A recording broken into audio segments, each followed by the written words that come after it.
Escucha usted Hoy mismo, por PAB 550. hoy mismo. A las 7:32 regresamos a Hoy Mismo. Ya tenemos en línea telefónica a la licenciada Amarilis Pagan Jiménez. Licenciada, buenos días, bienvenida a PAB. Muy buenos días, Alfonso. Un abrazo para ti y para todas las personas que nos escuchan. Estaba viendo las fotos de la, entre comillas, conferencia de prensa que dio la gobernadora para exaltar al Salón de la Fama a Francisco Domenech y a la señora Itza García. Y la cara de los miembros del gabinete vale $1 millón. Yo he estado en funerales donde la gente no está tan triste. ¿Verdad que sí? Sí. De hecho, una se pregunta si lo que les pasará será que tienen una mezcla de miedo con indignación, con vergüenza, pero yo no me atrevo a especular cuál de esas emociones era la que estaban experimentando, porque como tiene un par de perlitas ahí también adicionales dentro de su gabinete, gente que no tiene ninguna moral ni ningún compromiso con el país, una no sabe a qué atribuir esas caras. Sí, hay unos de ellos que vergüenza ciertamente no es.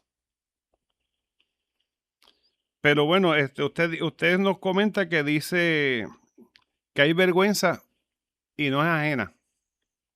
Yo comparto ese sentimiento. A mí me da vergüenza lo que está pasando en este país. Sí, Alfonso. Hemos llegado a un punto en el que ya nos debe dar vergüenza a las ciudadanas y ciudadanos, aunque no seamos los que estamos cometiendo los actos de corrupción.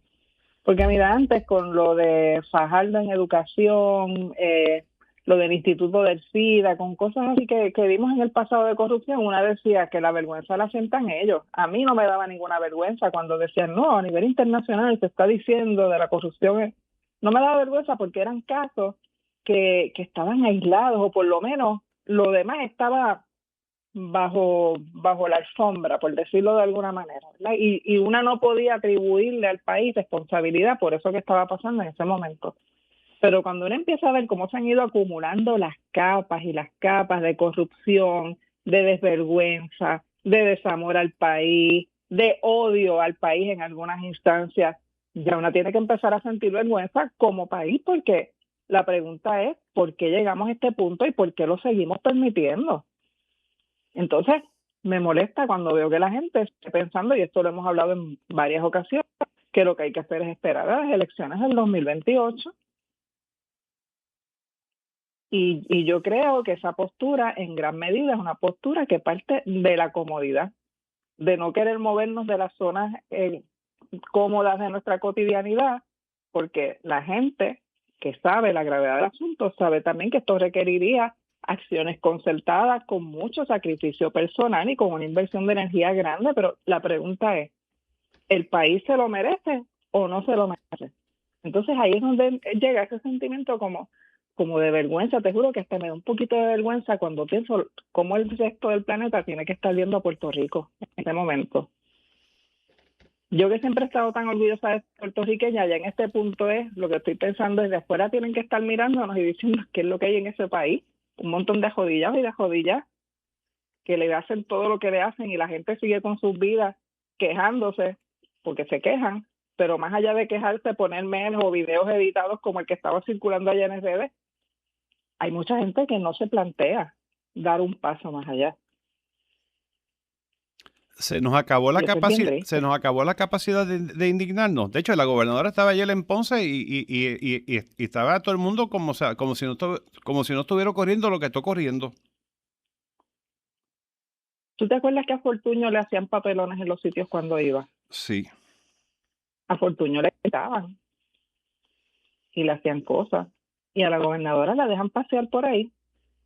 Entonces nos encontramos con citas como esa que te envié ahorita, ¿verdad? Donde ella dice que le encanta ver ese juego de loto cuando la gente está especulando, tratando de adivinar el nombre de lo que ella va a hacer. Eso lo que revela es un nivel de maldad tan y tan grande, porque quiere decir que ella ve al país como si fuera su playground, su patio para jugar. Y se entretiene viendo las lombrices retorciéndose, mientras ella está ahí con la lupa poniéndole sol para que se quemen. Literalmente eso es lo que tenemos como gobernadora. Y lo que tenemos en la legislatura no es mucho mejor, porque el jueguito de Rivera Schatz y Johnny Méndez como presidentes del Senado y de la Cámara es un juego similar. Ellos tratan de diferenciarse de ella por conveniencia política, pero sus líneas de pensamiento son similares. Y en el caso de Rivera Schatz, si es que de verdad aspira a la gobernación, que en muchas ocasiones yo pienso que él está mucho más cómodo como presidente del Senado, creo que vendría a ser las mismas cosas, probablemente hasta con mayor violencia, porque nada más con ver cómo era tratado a sus compañeros senadores del PNP, cuando dice entender, ya nos da una idea de lo que sería como gobernador, con la disidencia. Sus discursos son violentos, no le teme usar la fuerza. Aquí la memoria histórica es bastante corta, pero como yo padezco de rencor histórico, a mí no se me olvidan las cosas y a mí no se me va a olvidar ese verano en el que en el Capitolio le tiraron hasta caballos encima a las personas que estaban protestando frente al Capitolio. Tú te tienes que acordar de eso, los persiguieron hasta el viejo San Juan. Sí. Las imágenes eran aterradoras y el que estaba en ese momento en el Senado era Rivera Schatz.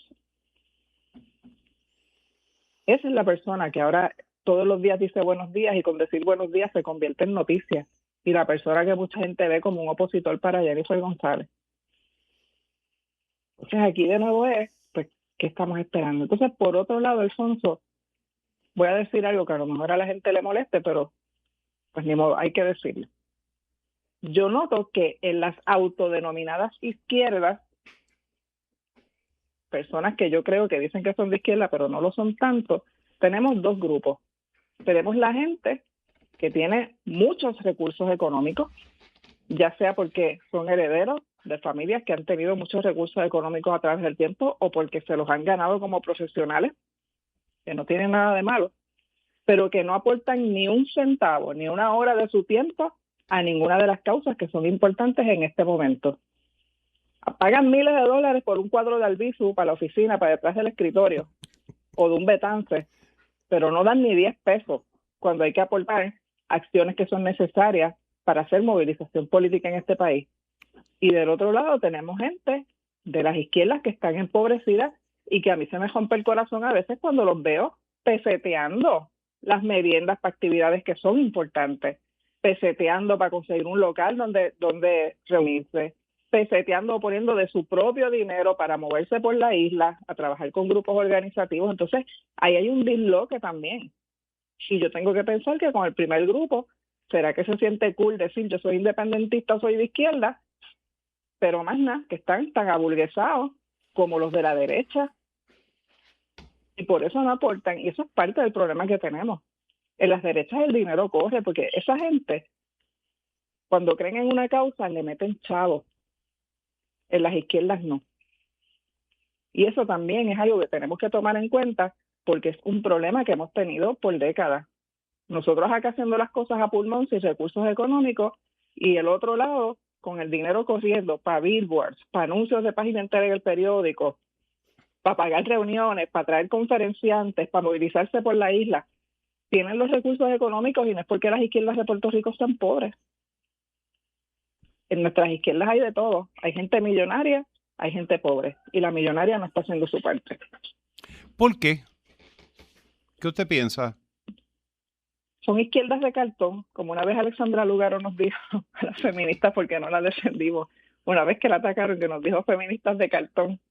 Y ahí se ganó de enemiga a un montón de feministas, porque nosotras no tenemos que estar defendiendo a gente que se tiró solita al juego político como si supiera más que todo el mundo.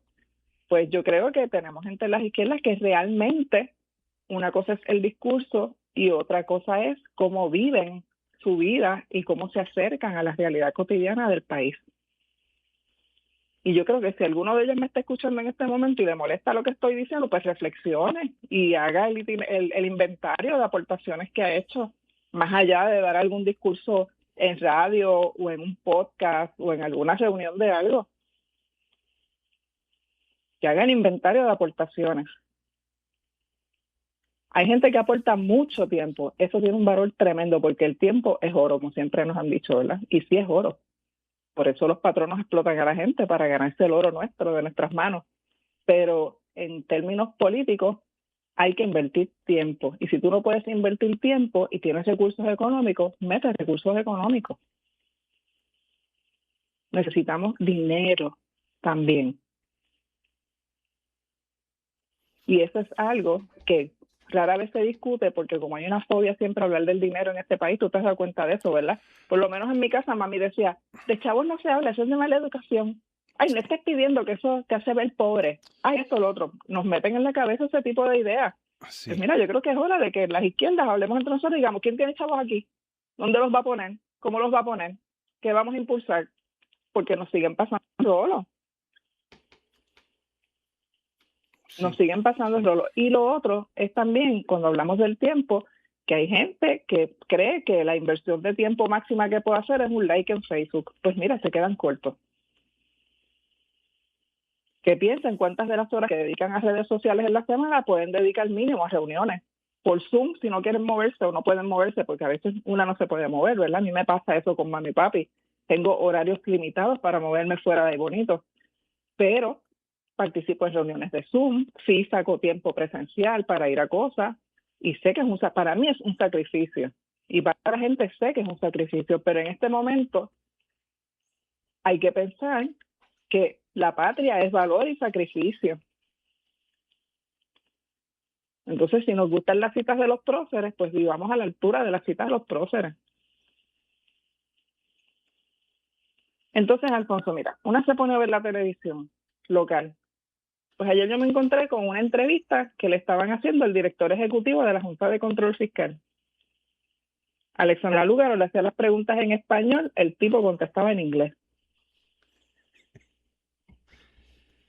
Y fue toda una entrevista en la que se le permitió a él justificar la presencia de la Junta de Control Fiscal y hablar mal de lo mal que estaba Puerto Rico y de lo mal que va a estar Puerto Rico cuando la Junta se vaya. En esencia, lo que él estaba diciendo era, nosotros nos queremos ir, queremos ya dejar de ser la Junta de Control Fiscal en Puerto Rico, pero Puerto Rico va a poder ser tan eficiente como son ahora con nosotros. Literalmente eso era lo que él estaba diciendo.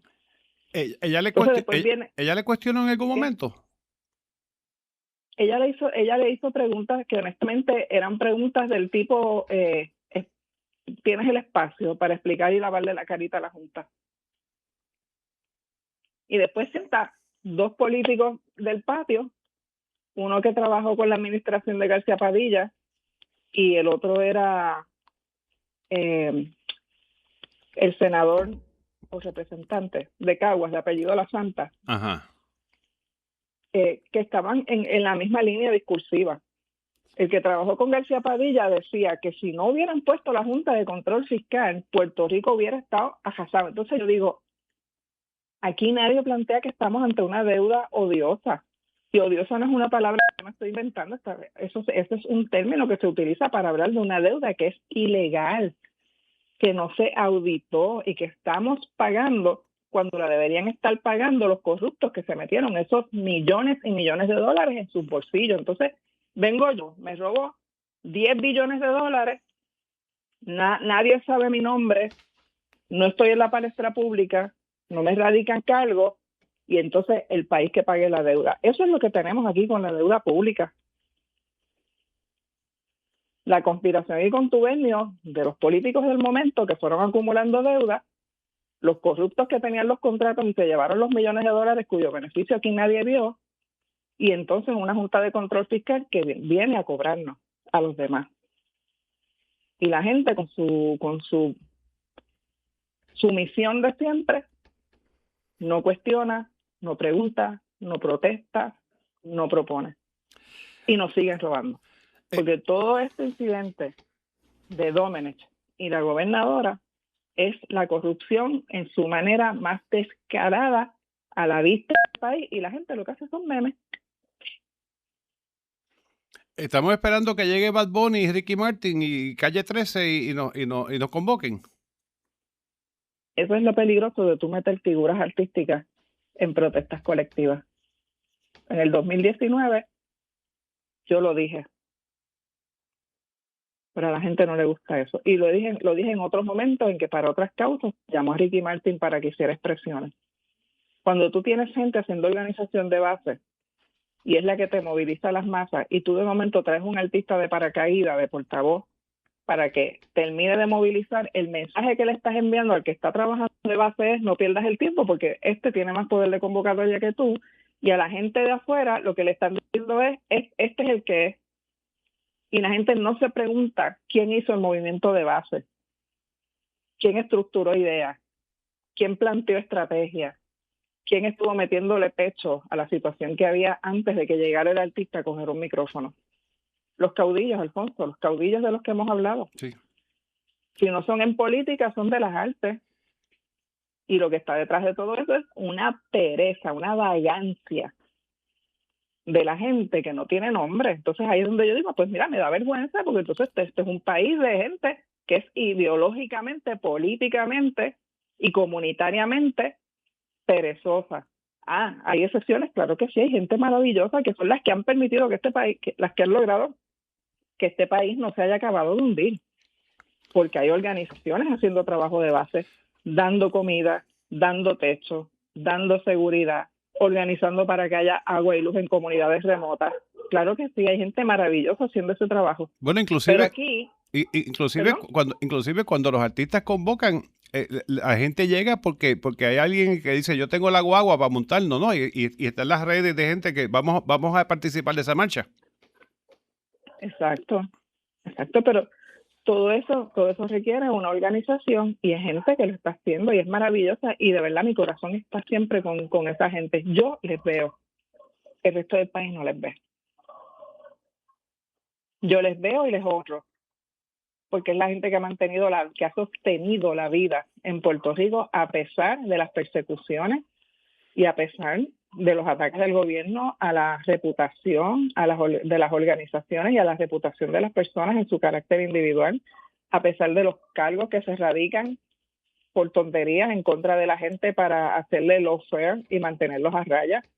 A pesar de eso hay gente que sigue haciendo el trabajo y son los que han sostenido la vida. Y fíjate que estoy diciendo que sostienen la vida y literalmente eso es lo que han hecho.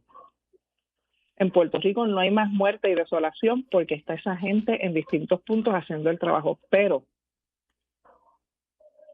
todavía se entrevistan a Juana del Pueblo en la esquina, va a decir 4 años más para Jennifer González. ¿Por qué? Porque la gente que está sosteniendo la vida en Puerto Rico en este momento necesita más manos y necesita apoyo económico. Aquí son fanáticos de decir que las izquierdas no nos organizamos porque peleamos entre nosotros, porque nos escuchamos el paro. Miren, no. Porque aquí hay mucha gente que si tiene la oportunidad de llegar a una mesa de trabajo común, van a buscar consensos porque en su corazón, en el centro, está Puerto Rico. Lo que pasa es que no llegan a la mesa porque no tienen el tiempo, no tienen dinero, están agobiados, abrumados con las tareas cotidianas de sostener la vida en el país.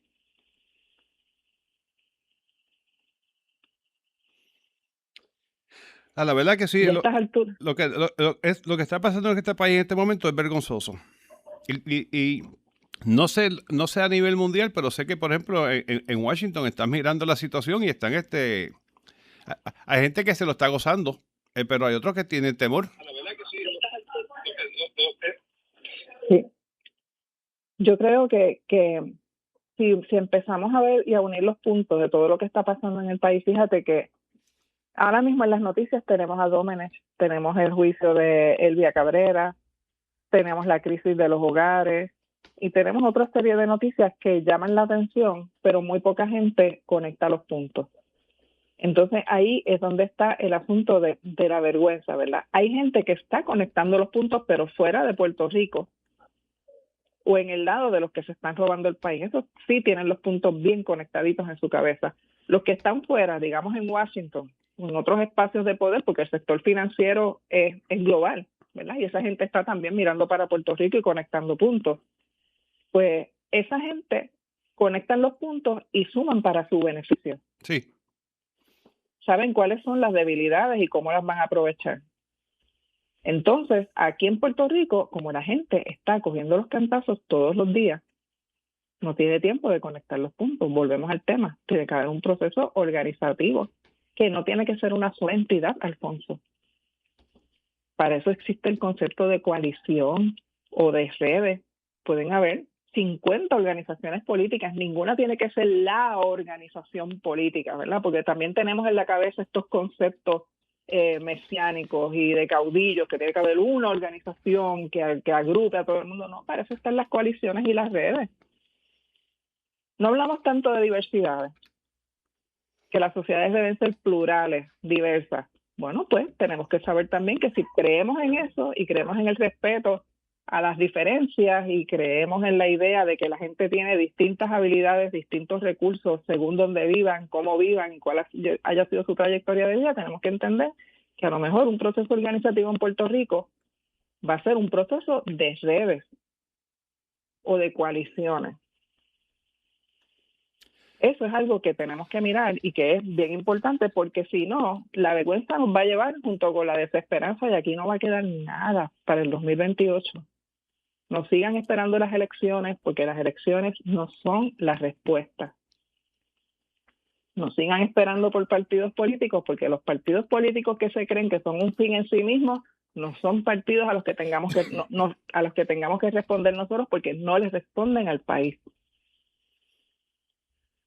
Entonces pasan cosas que parecen pequeñas. Yo ayer estaba leyendo el vocero y de momento me encontré una convocatoria de la Universidad de Puerto Rico, la Junta de Gobierno, para un mega estudio sobre la eficiencia y sostenibilidad de la universidad. Hay un cuadrito de convocatoria en una esquina del vocero. Están pasando cosas bajo nuestro radar y lo próximo que vamos a tener es un informe de alguna firma de consultoría que contrate la universidad diciendo que hay que cerrar 6 de los 11 recintos. Sí. ¿Qué es la agenda? Por decir una de las muchas cosas. Esa es la agenda, sí, esa es la agenda, cerrar el Claro. recinto. Cerrar la universidad, seguir cerrando escuelas, seguir deteriorando el sistema de salud, seguir pagándole a los bonistas por encima de nosotros, hacer el país invivible para que aún la gente con mejor voluntad de quedarse se plantee un momento dado, mira, yo cojo mis bártulos y me voy a un sitio donde por lo menos haya luz y agua, aunque me miren como inferior todo el tiempo porque soy boricua.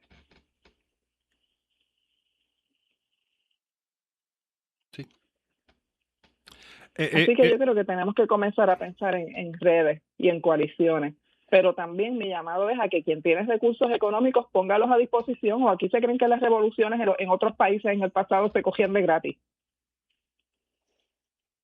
Los recursos económicos hacen falta. Si tú tienes chavos y eres revolucionario, por los chavos donde está supuestamente tu corazón, ¿no crees? Para otras cosas lo ponen, como usted dice, para el cuadro, sí. Para el cuadro de Albizu Campos o el de Betance no hay problema. Sí. Qué triste lo que hemos llegado. Y en el término del caso de la gobernadora, en tan poco tiempo. Digo, esto es un proceso que lleva décadas, pero se ha estado acelerando dramáticamente. Se estaba acelerando. Es como si hubiera empezado debajo del radar, porque yo tengo que decir que no podemos sacar ningún gobernador de las pasadas décadas del pote de corrupción y de venta del país al capital. Lo hizo Rosselló cuando cerró los CDT y privatizó los servicios de salud. Sila Calderón aumentó la deuda pública también y con el jueguito de la ama benévola y las comunidades especiales hizo lo que le dio la gana también, ¿verdad? Aníbal Acevedo Vilá, con su cara de inocente, no solamente ayudó a que se entronizara el fundamentalismo religioso dentro de la estructura gubernamental, él fue el que abrió la oficina de base de fe en Fortaleza, no fue Fortuño, y todos los problemas que tuvimos con el IBU y el cierre gubernamental. Luego, de ahí para acá, ya sabemos las posturas que han tenido los gobernadores y las gobernadoras en torno a temas fundamentales que van desde el derecho de la gente a alimentarse durante el COVID-19 hasta la respuesta al huracán María, las respuestas a los terremotos. Ya sabemos lo que tenemos, pero es como si según hubiera pasado el tiempo, como se le toleró a uno, se le toleró a la otra, se le han ido aumentando. Es como la gente que va probando las fronteras de lo tolerable.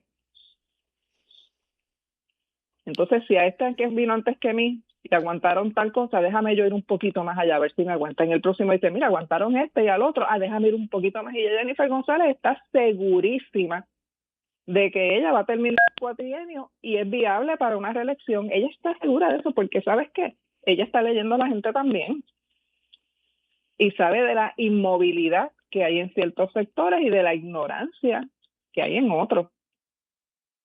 Ella lo sabe perfectamente. Y por eso es tan descarada, porque esa es la palabra que le cabe. O sea, es descarada, descarada y perversa. No tiene ningún tipo de amor por el país. Pero vete a una oficina médica y siéntate y escucha a la gente hablando. Creen que es buena. Bueno, Y 4 años más. anda repartiendo títulos de propiedad. Imagínate. Y si la gente aquí le da 2 minutos de pensamiento de los títulos de propiedad, sabía que con eso están acabando de joder el país. Ay, perdón, eso no se puede decir en radio. Sí, Acabando de chavar al país. se puede decir porque es la palabra, es la palabra apropiada. Sí, aquí deberíamos estar hablando, por ejemplo, de tenencia colectiva de la pieza, porque eso evita la especulación con nuestras piezas en el futuro. Y la gobernadora lo que está haciendo es repartiendo títulos que la gente mantendrá en sus manos 10, 15, 20 años y después se lo venden al primer extranjero que venga y le ofrezca dinero cash por esa propiedad, pensando que van a poder comprar otra y después están en la calle. Correcto. Entonces, son remedios que la gente, como no ha tenido la oportunidad de dialogar sobre ellos, no le ven el lado malo. Ese es el pensamiento capitalista que es avaricioso de por sí. Y aún la gente pobre piensa como capitalista y tiene la aspiración de acumular bienes y tener cash y vivir el presente y gastarlo como sea y ganarlo como sea, aunque tengan que mendigar después, porque hasta la dignidad se pierde. Bueno, pronto llegará el día de mi suerte. Sí. Yo soy pobre, pero en cualquier momento me puedo convertir en rico y puedo comprar un apartamento al frente de la playa y guiar un carro importado. Sí. Como la cultura popular también construye pensamientos de esa índole, ¿verdad? Sí. O soy pobre porque soy vago y me lo merezco. Hay gente que lo piensa. Y ahí no podemos dejar de lado el pensamiento colonial, ¿verdad? Cómo nos han hecho sentir que somos menos que el resto del mundo, menos que lo que viene de Estados Unidos. Y nos sembraron la idea de que sí, que somos vagos y todo lo que está pasando nos lo merecemos y que necesitamos la fuerza bruta de Estados Unidos aquí para que haya orden. Bueno, yo escuché... Y para no morirnos de hambre. Yo escuché un barbarazo que decía que si usted es tan socialista, ¿por qué no coge su cheque del Seguro Social y los reparte con sus vecinos? Sí, y me acordé de la importancia del ácido fólico durante el embarazo. Sí. Sí. Porque eso de repartir el cheque de Seguro Social y bueno, ¿y qué es el Seguro Social a fin de cuentas? Pero... Licenciada, muchísimas gracias. Comparto con su vergüenza y estoy seguro que muchos de los amigos y amigas Radio Escucha que nos están escuchando también están... Vamos a ver si reflexionan y el que tiene la cuenta holgada dice, déjame ver dónde yo puedo hacer una aportación. Exacto, que hagan, que hace falta. Hay muchos sitios donde poner esos chavitos. Bueno, Alfonso, pues un abrazo. Muchas gracias, bonito día. Escuchaban a la licenciada Marilis Pagán Jiménez en el acostumbrado diálogo de los jueves. Vamos a la pausa, vamos a identificar la emisora. Al regreso conversamos con el profesor Mario Roche Morales.